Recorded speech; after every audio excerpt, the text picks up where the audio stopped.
Global Business. Closer ties. China and France reaffirm commitment to strengthening strategic partnership and celebrate the opening of 18th China-France Cultural Spring. Business expansion. China puts more effort in fostering a favorable business environment and expanding investment opportunities for foreign investors and enterprises.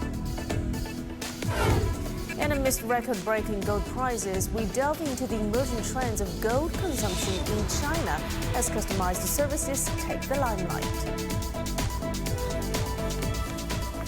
Good evening from Beijing, and this is Global Business on CGTN. I'm Lily Lu. China and France have reaffirmed their commitment to strengthening their strategic partnership. Following talks in Beijing, Chinese Foreign Minister Wang Yi and his French counterpart Stéphane Séjourné emphasized mutual cooperation across key areas. Talks centered on enhancing global stability, driving innovation, the promotion of open trade, and deepening cultural exchanges. Wang also expressed China's positive outlook on its relationship with Europe, highlighting opportunities for collaboration. He points out there is no fundamental conflict or geopolitical confrontation between China and Europe, stating that China and Europe should be partners. Both nations also agreed to leverage the upcoming 60th anniversary of diplomatic ties to deepen communication and unity. And the 18th China-France Cultural Spring has commenced in Beijing with an opening ceremony attended by French Foreign Minister Stéphane Séjourné. Well, the visit marks his first trip to China since he assumed the role of Foreign Minister in January. As China and France celebrate 60 years of diplomatic ties, a variety of diverse cultural exchange programs will be held throughout the year. Mesdames et messieurs, le festival Ladies and gentlemen, the Croisement Festival symbolizes the cultural cooperation between France and China. It has been celebrated for almost 20 years now. It's the first foreign art festival in China and also the most important French art festival outside of France. Tonight, we raised the curtain on the event. The year 2024 is special because we are celebrating the 60th anniversary of the establishment of France-China diplomatic relations. Over the past 6 decades, our two countries have deepened cultural cooperation on multiple fronts and enhanced political mutual trust. Just as Chinese Premier Li Qiang said, over the past 60 years, diplomatic ties between France and China have achieved great success. Both he and I share the same belief that in the next 60 years, even more brilliant achievements would be witnessed. And France's new Minister for Europe and Foreign Affairs said that France is willing to deepen exchanges and cooperation with China in various fields on his visit to China. And for more, let's cross over to our correspondent Ross Collin, who is in France. Hi there, Ross. So the new Minister for Europe and Foreign Affairs has expressed his country's willingness to deepen exchanges and cooperation with China. Tell us more about the response of French businesses to the visit of the French Foreign Minister to China. Yeah, Stéphane Séjourné on his first trip to China since he took up the position earlier in the year. And he did say he had a meeting with Wang Yi, and they did have that news conference releasing some information saying that we are constantly relaxing market access. That is from China's Foreign Minister Wang Yi saying about the opening up of China's market for French businesses. However, there is this push on trade when it comes to electric vehicles. We know that the European Union has opened up an investigation into whether China's electric vehicle industry has been benefiting from unfair subsidies. So there is some tough talk as well between France and China when it comes to the electric vehicle access. We know that French businesses and European businesses more widely do want to be able to get reciprocal access to China that Chinese market and Chinese firms do have here in the European Union. And so that was the basis of some of those talks. Well, great stuff. And Ross, please stay with us for more discussions later in the program. Club Med, the Paris-based travel group, is capitalizing on China's tourism rebound and has reported record-breaking revenue for 2023. The luxury resort chain attributes its success to the strong performance in Asia, particularly in China. Our reporter Chen Tong spoke to the president of Club Med to gain further insights into their achievements and future plans. China lifted COVID restrictions in 2022, and since then the tourism demand has seen a robust growth. So are you also seeing the same trend?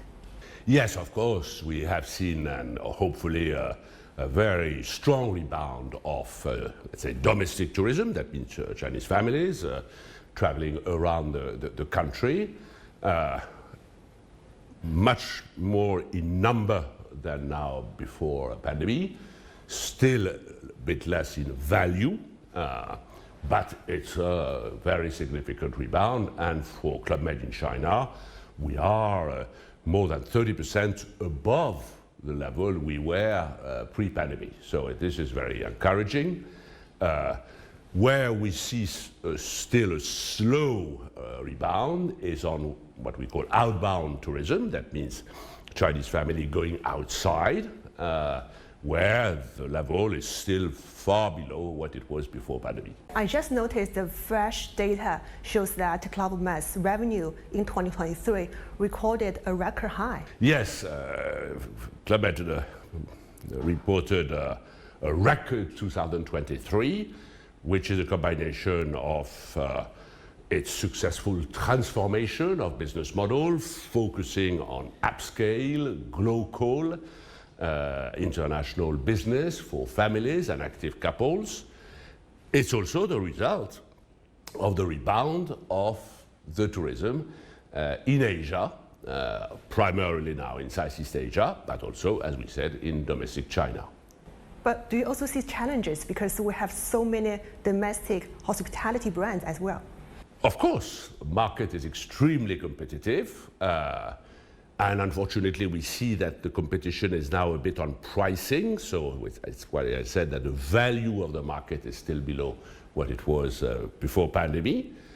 But the market is so large that there are great opportunities. And I'm happy that we have been gaining market share. That means doing better even than the market.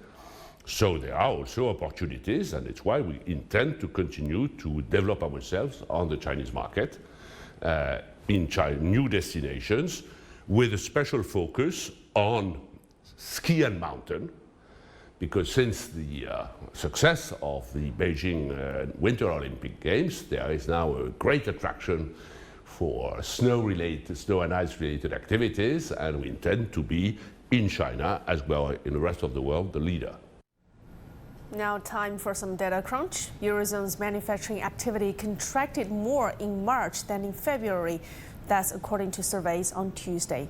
HCOB's final Eurozone Manufacturing Purchasing Managers Index fell to 46.1 in March. That is from 46.5 a month ago, remaining below the 50 mark that separates contraction from expansion. An index measuring output and also seen as a gauge of the economy's health improved from February's 46.6 to March's 47.1. New orders in the Eurozone declined for the 23rd consecutive month, while factories cut prices at the fastest pace since November. Despite job cuts, managers expressed optimism and expected future output to improve, with the optimism index reaching its highest level since April last year. Well, the final Manufacturing Purchasing Managers Index for both the Eurozone and France in March has been released. Let's get more details and insights on the latest data, and for that we bring back Ross Cullen. Hi there, Ross. So first of all, what is the decline in the Eurozone PMI to a 3-month low, along with the least decline in export sales in almost 2 years for the Eurozone? What does all this mean about the impact of the weak international markets on the bloc's manufacturing demand? Well, as you pointed out in the introduction, the drop in manufacturing activity in the Eurozone more broadly, but also specifically here in France, as we know that demand is continuing to fall, new orders are continuing to fall, headcount also down in different companies, all tied into this sluggish performance when it comes to growth across the Eurozone. The countries in the European Union more wider, also battling ongoing high inflation with high interest rates across the bloc. So there are many different factors that are feeding into this decline. We know it's very hard for this European manufacturing activity, seems to be, to try to pick up, but there will be hopes for an improved performance in coming months. All right, thank you very much. Ross Collin in Paris for us. And starting from this month, a new regulation has been implemented in Greece, making it mandatory for all businesses, including market traders, small shops and taxi, to offer the option of card payments instead of cash. Failure to comply with this requirement will result in heavy fines. While this initiative is part of the Greek government's ongoing efforts to combat tax evasion. Our Evangelos Ipsos has the details. When he's not in a studio recording or making music, Nikos helps out with a family business. He's traveled all over the country selling produce at farmers' markets. And up until now, all payments were in cash. The government wants that to change, but Nikos is worried. If somebody wants a pair that costs around 50 cents, it puts the burden on us, the sellers, because of the high transaction fees imposed by the banks. We need to pressure the government to help us find a solution, because it will certainly be a problem. From April 1st, Greece's finance ministry will start imposing fines on businesses that do not use a point-of-sale transaction, or POS system, as it's more commonly known. It means all the remaining sectors of the economy that were previously exempt, such as taxis, kiosks, and outdoor farmers markets, will now have to accept cashless payments. Many already do, but for those who don't, the switch could be challenging. The main complaint I hear about it is not about the system itself, but about internet connections in taxis and at outdoor markets. That's our main issue, as well as training people to use it. Most people in outdoor markets are older and not very familiar with cashless payments. Outdoor markets like these indeed draw an older crowd, more familiar in paying with cash rather than cards. That's why it seems more challenging to switch. But what's even more challenging is the government, who's trying to track these cash transactions and make sure they're taxed. We've been extending this deadline for many years. People don't take us seriously when we said we were going to do this. Now we are ready, and we will start imposing the fines for those who don't have this system in place. We have no more time to waste. We are losing money. What is the point of not tackling tax evasion? Tax evasion costs the Greek government over $3 billion a year, a significant amount for a country still recovering from a decade-long financial crisis. But people like Nikos say these measures could actually be counterproductive for the economy. They say that if the banks and the government do not do more to regulate commission fees, going cashless could mean going out of business. Evangelos Ipsos for CGTN, Athens. Let's move on to some other business headlines that we're tracking at the hour. Factory activity in the UK registered its first growth in over 20 months in March. That is according to S&P Global SIP's UK Manufacturing Purchasing Managers Index, putting its growth from the previous 49.9 to 50.3 last month, thanks to improving demand in the property market. Preliminary reports indicate that Germany's annual inflation rate decreased from 2.5% in February to 2.2% in March, and this figure aligns with market expectations and brings Germany closer to the European Central Bank's target inflation rate of 2%. And Russia's third largest oil refinery came under attack by Ukrainian drones on Tuesday, posing a risk to oil production.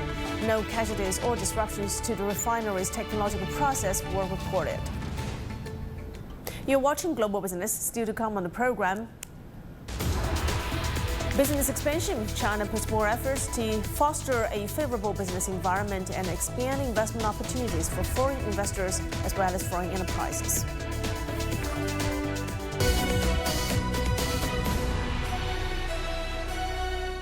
The world economy as we know it is about to change. Global Business reports highlight emerging markets, developing countries, and dynamic sectors worldwide. We feature top analysts and newsmakers to provide perspectives on every facet of business. From an on-the-ground perspective, we provide you with balanced and objective assessments. Fast, sharp, and insightful. Global Business, only on CGTN.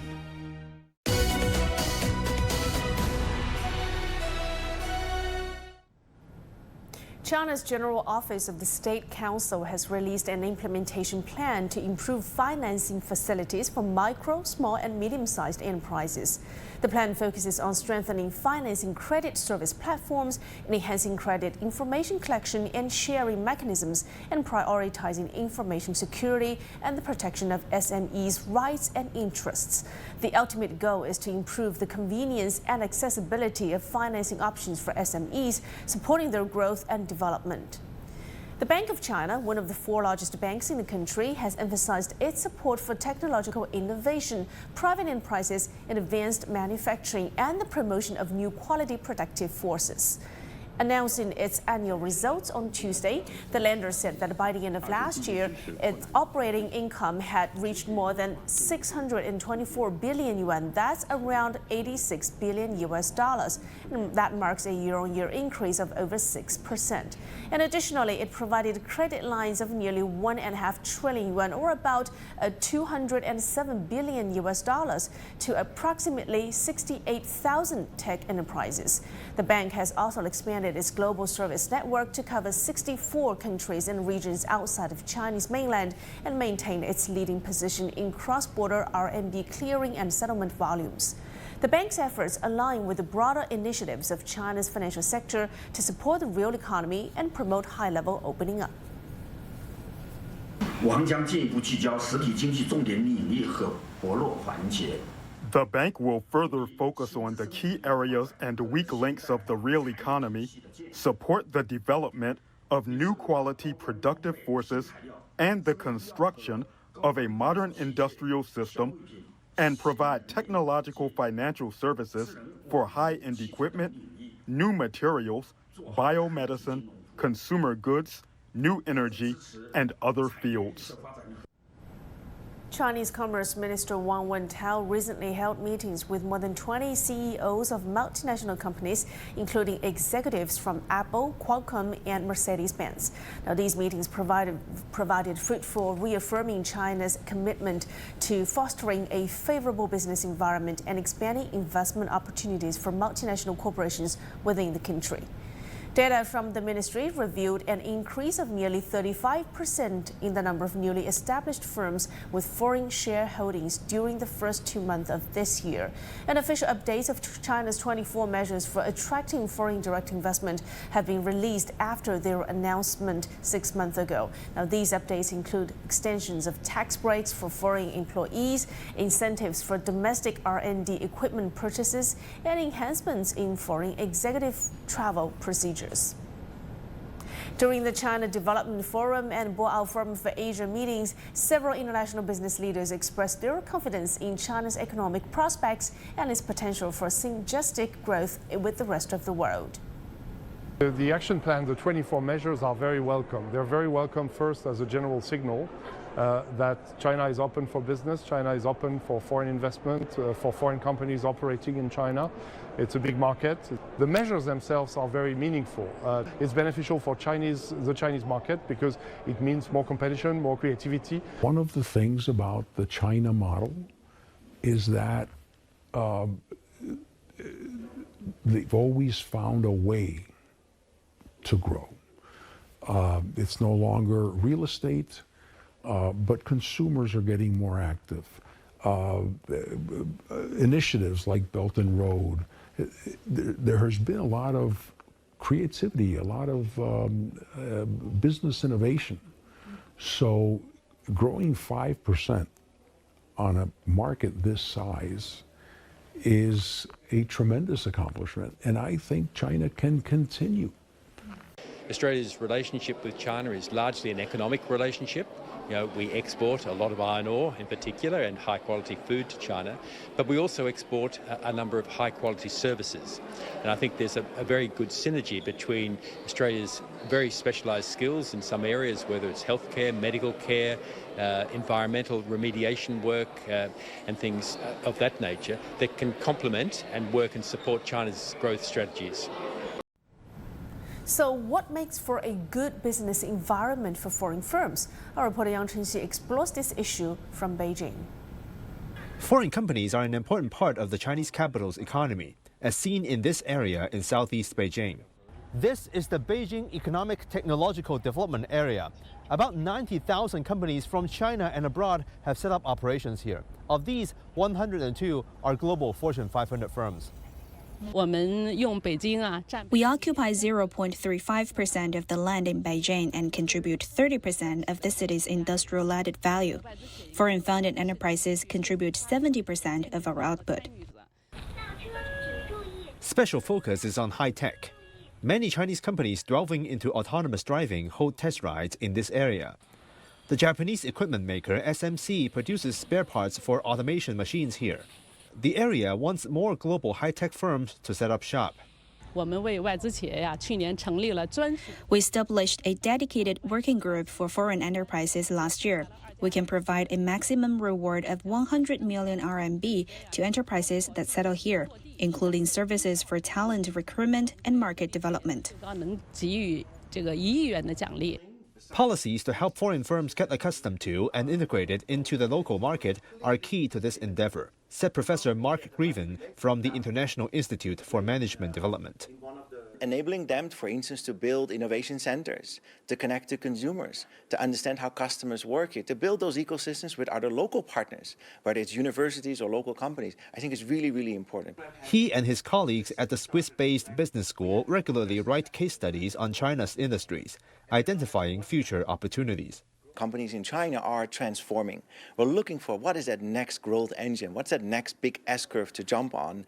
Growth of China's industries, many officials say, hinges on providing a leveled playing field for domestic and foreign companies alike. Yang Chengxi, CGTN, Beijing. Gold prices continue to hit new highs this week. That is due to the heightened risk aversion among investors and continued gold purchases by central banks worldwide. Experts say that bullion prices will continue to rise. Bitcoin and stocks aren't the only assets hitting all-time highs. If you want to buy an ounce of gold, it will currently cost you more than ever. Bullion jumped to nearly $2,260 an ounce on Tuesday. A large market, a very liquid market, lots of speculators moving in and pushing these prices higher, but also being held up by sustained strategic flows from both central banks and retail. Different investors cite different reasons for the rise. For one, the safe haven have a reputation to maintain or increase in value during a period of inflation. The Federal Reserve expected to start cutting rates this year, but emphasizing that there wasn't any rush to cut rates. The outlook for gold is growing rosier. But again, in a rate environment where it's going to hang around where it is for now, I think that we'll probably see higher volatility in the gold price because people are going to be punting and expecting to see when the rate cuts will eventually come. In the meantime, gold demand in China has been pronounced in recent quarters. As gold prices rise, they also drive the gold recycling market in China. Right now, there's not much price difference between the gold recycling price and the selling price. The recycling business has seen a significant increase. At times, they may recycle 70 to 80 kilograms per day. China's central bank has added substantial volume of bullion in its reserves, boosting holdings in each of the past 16 months. Experts say that the supply of gold market will achieve steady growth in the coming 2 years. Yu Bokun, CGTN.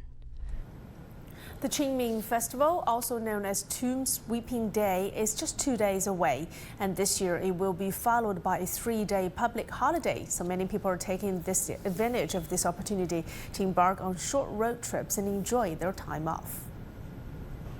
The Qingming holiday is not for 2 days. Many people, like Mr. Du here, are picking up their rental cars already. I've